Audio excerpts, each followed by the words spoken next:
I mean, he was just one of the really, I think, one of the more effective artists working during that period because he had a real sensitivity for the city, had a great eye for great compositions, and had a way of sitting down with his watercolor pad and capturing just the industry, the geometry of the city, the industrial age, but also combining it with a human aspect. He didn't get totally involved in the architecture alone. He would usually relate it to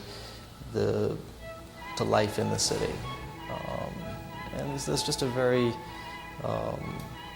it's just a very successful combination of those elements. It's just such an exciting period. It's such an interesting period when you think that a few artists at that time were experimenting with abstraction. A lot of artists were looking at Europe. The WPA was going on. There were so many different influxes.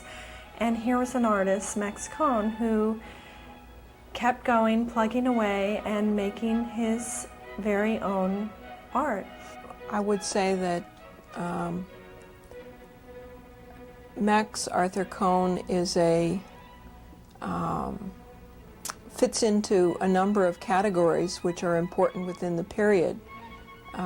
He's a member of the American Scene Painters. He paints both urban scenes and rural scenes, but with an industrial thrust. There's usually buildings, his paintings often have an energy that makes one think of America at a time when we're producing all kinds of goods and services, even during a Depression.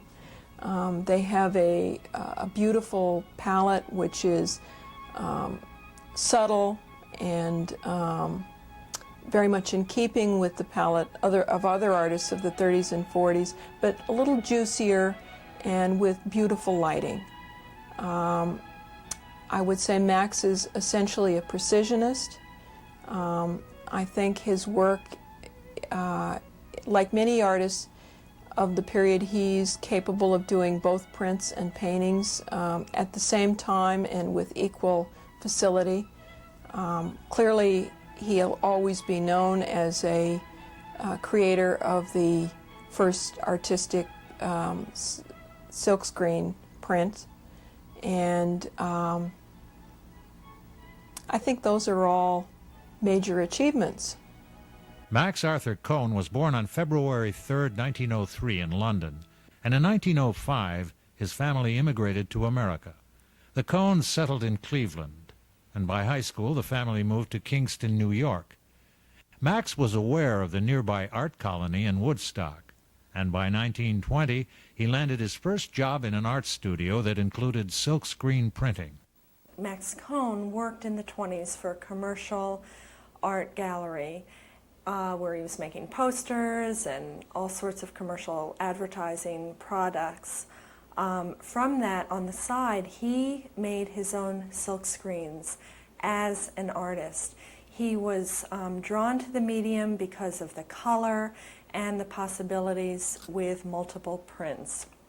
Unfortunately, none of them from these prints from the 20s survive, but then he began making them again in the 30s when he was in the WPA under the easel division. I was introduced to the silkscreen method way back in 1920. When I was still in high school, I came down to New York for a summer job, and by luck, I hit an art studio that was part of a big printing outfit, and part of their production was the use of silkscreen for making posters. I didn't have anything much to do with the actual production of it, but I saw what was going on, and the year after, I thought I'd be able to go back to the art studio, but it had closed down because of the Depression. However, there were ads for art students in the papers, and I answered one in which The person wanted somebody who knew about silkscreen, and I happened to be the only one. I got the job actually in a silkscreen place. From then on, until about the time of the WPA, I started to do or utilize the method of silkscreen as a fine art in itself. I think prints in general had a very great importance in the 30s in particular, and in the 40s, because of course people didn't have money, and so the prints themselves gave people who were interested in painting an opportunity to have quality work by contemporary artists. With Max's screen prints, because he was working as a silkscreen printer to help support himself, he was able to experiment for a very long period of time and really fine-tune the process, which is quite complicated and takes, I mean, it's easier than making woodblock prints, which is what the earlier artists, if they wanted to make color prints, had to do. But still, it is very time-consuming, and so I think that his opportunity to, for the machinery and the time and working in it full-time, he was able to really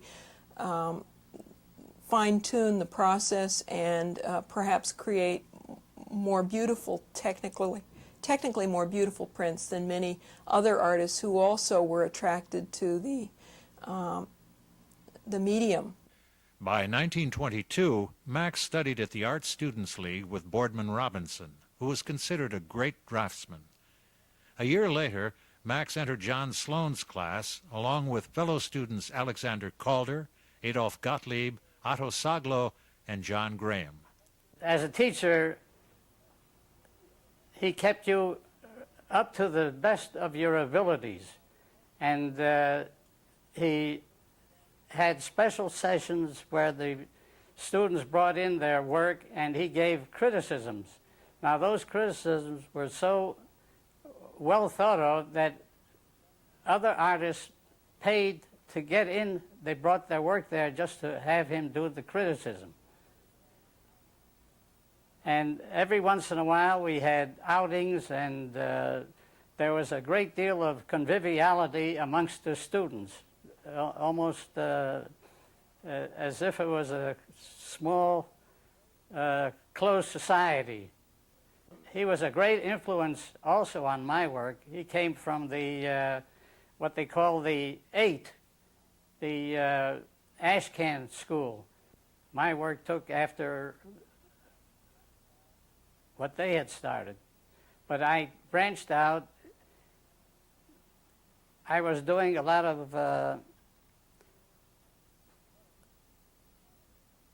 views of the waterfront and the constructions that were along the waterfront, the water towers, the boats, the shipping, and everything else.